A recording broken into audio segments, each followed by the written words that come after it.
Hey there, if you want AI to save your time, improve your work, and actually make a difference, you're in the right place. This is AI Scope, where complex ideas become simple, practical, and easy to use. Every video is designed to give you clarity, real use cases, and results that you can apply immediately. No hype, just what works. Let's start. What if creating AI videos wasn't just about writing better prompts anymore? What if one AI could actually help you think like a filmmaker? From analyzing great commercials, planning every shot, refining creative ideas, fixing individual scenes, and even remembering your entire workflow for future projects. That sounds like a pretty ambitious claim. So instead of simply reviewing Flova's features, I decided to put it through a real creative experiment. If this works, I shouldn't need to touch any other AI tool today. Everything, from the initial idea to the final commercial, should happen entirely inside Flova. To make the challenge even more interesting, I won't create a random AI video. I'll build a cinematic coffee commercial from scratch, making every creative decision along the way just like a real production team would. By the end of this video, we'll know whether Flova is actually changing how AI videos are made, or if it's simply another AI video generator with a different interface. Let's get started. Hey everyone, welcome back to the channel. Most AI video tools are really good at generating clips. The problem is that creating a finished project usually means jumping between multiple tools for planning, prompting, editing, organizing files, and making revisions. Flova promises something different. Instead of focusing on one generation at a time, it's designed as an AI-native production workflow where every stage of your project stays connected. So let's put that claim to the test by creating an actual commercial from start to finish. Instead of generating random scenes just to test Flova, I wanted to build something that felt like a real commercial. The idea I landed on was simple: the first cup of coffee in the morning. That moment when you're exhausted after a long night, you take the first sip and suddenly everything feels a little brighter. Rather than selling coffee itself, I wanted to sell that feeling of comfort, warmth, and a fresh start. Having a clear creative concept makes every decision much easier because every shot, camera movement, and lighting choice has a purpose.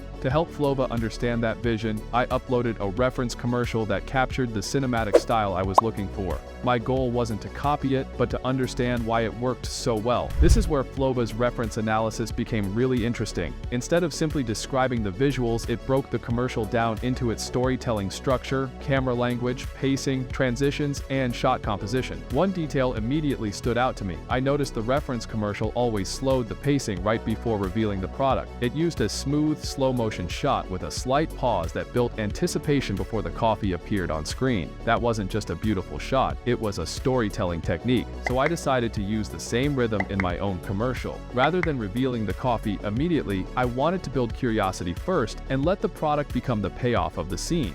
That gave me a much stronger creative foundation than starting from a blank prompt, because every decision from this point forward was built around one emotional goal: making the audience almost feel that first warm sip of coffee. At this point, I wasn't thinking about prompts anymore. I was thinking like a director planning a commercial. With the creative direction established, it was time to actually build the commercial. One thing I immediately appreciated was that everything stayed inside a single workspace. Instead of jumping between notes, prompts, reference videos, generated clips, and editing software, Flova brought everything together inside Canvas mode. My storyboard, reference analysis, generated shots, assets, and project timeline were all connected in one place. But what impressed me wasn't just the organization. As I started laying out the storyboard, I realized something wasn't working. The reveal of the coffee happened too early, so the commercial lost some of the anticipation I wanted to build. Instead of making the product feel like the payoff, it felt like it appeared before the story had enough time to develop. Normally, I'd have to go back and manually reorganize everything across multiple documents or editing timelines. Instead, I used Canvas to quickly rearrange the sequence of shots, adjust the pacing, and make sure the emotional buildup happened before the product reveal. That small change completely transformed the flow of the commercial. Canvas didn't just help me organize the project, it helped me rethink the story. Once the structure felt right, Flova generated a prompt draft for each individual scene. Rather than accepting everything the AI suggested, I treated those prompts like the first draft of a screenplay. For the opening shot, the AI suggested a slow camera movement toward the coffee cup. I wanted the first sip to feel like a comforting reward after a long night, so I changed it to a more confident push-in shot that naturally draws the viewer toward the coffee. I also switched the lighting from a neutral daytime look to warm golden hour lighting because I wanted the scene to feel inviting from the very first frame.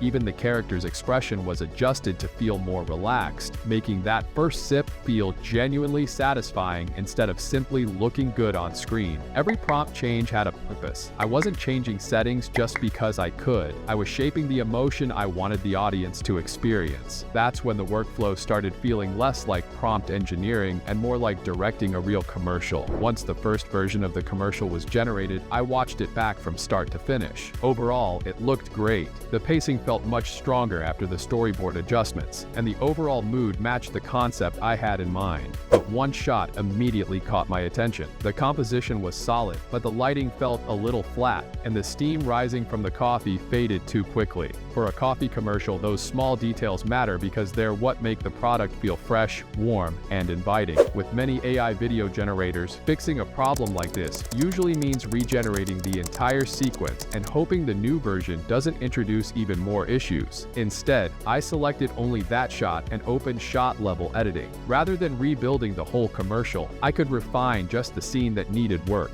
I increased the warmth of the lighting, strengthened the reflections on the cup, made the steam more visible throughout the shot, and slightly adjusted the camera angle to keep the coffee as the clear visual focus. Those changes weren't just about making the shot prettier. The goal of a commercial is to make the audience crave the product. Every adjustment was made to make the coffee feel richer, warmer, and more desirable while ensuring the cup remained the visual center of the frame. When I compared the before and after versions side by side, the improvement was immediately noticeable. The updated shot felt much more polished, but more importantly, everything else in the commercial stayed exactly the same. That was probably one of my favorite parts of the workflow. Instead of starting over every time something wasn't perfect, I could make precise creative refinements without losing the work I'd already done.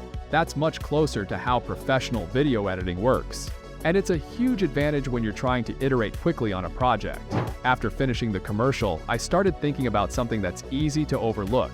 Creating one great video is useful, but if you're producing content regularly, for clients, a brand, or even your own YouTube channel, you don't want to rebuild your entire workflow every single time. That's where two of Flova's features really started to make sense together: skills and the asset library. At first, I thought they served similar purposes, but after using them, I realized they solve two completely different problems. The asset library stores everything that defines your brand, your approved images, logos, products, music, reference materials, and other creative assets, so they're always ready for future projects. Skills, on the other hand, remember how you created the project. Instead of saving only the final video, I could save the entire creative workflow. From the reference analysis and storyboard structure to my prompt refinements and editing process, as a reusable production method. That's the difference that really stood out to me. Imagine I need to create another coffee commercial next month, or maybe a seasonal campaign using the same brand identity. Instead of opening a blank page and rebuilding everything from scratch, I could reuse my saved skill for the creative process while pulling all of the approved brand assets directly from the asset library. One remembers what to use, the other remembers how to use it. Together, they dramatically reduce the amount of repetitive work between projects while keeping the creative direction consistent. For creators, marketing teams, and agencies managing multiple campaigns, that's a much more scalable way to work. Instead of treating every video as a completely new project, you're gradually building a production system that becomes faster and more refined every time you create something. So, after creating this commercial from start to finish, did Flova actually replace my entire AI video workflow? I'd say mostly, but probably not in the way I expected. What impressed me wasn't just the quality of the generated videos, it was how every step of the creative process stayed connected. I started by analyzing a reference instead of guessing prompts. I built the story around a specific emotion instead of simply generating random scenes. When the pacing didn't feel right, I adjusted the storyboard inside Canvas instead of rebuilding the project. I refined each prompt draft based on the feeling I wanted the audience to have, not just the visuals I wanted to create. And when one shot needed improvement, I fixed only that scene instead of regenerating the entire commercial.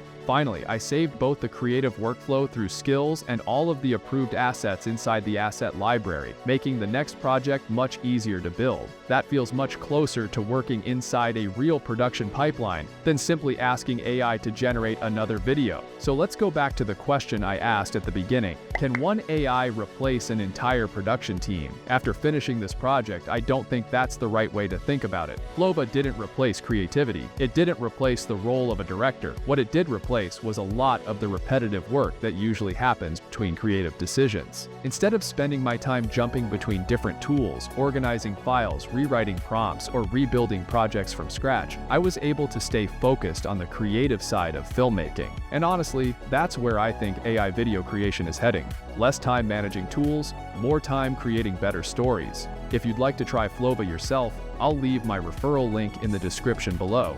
New users can receive 100 free credits when signing up, and you can also earn additional credits by inviting friends. If you enjoyed this review, don't forget to leave a like, subscribe for more AI tool reviews every week, and let me know in the comments which AI tool you'd like me to test next. Thanks for watching, and I'll see you in the next one.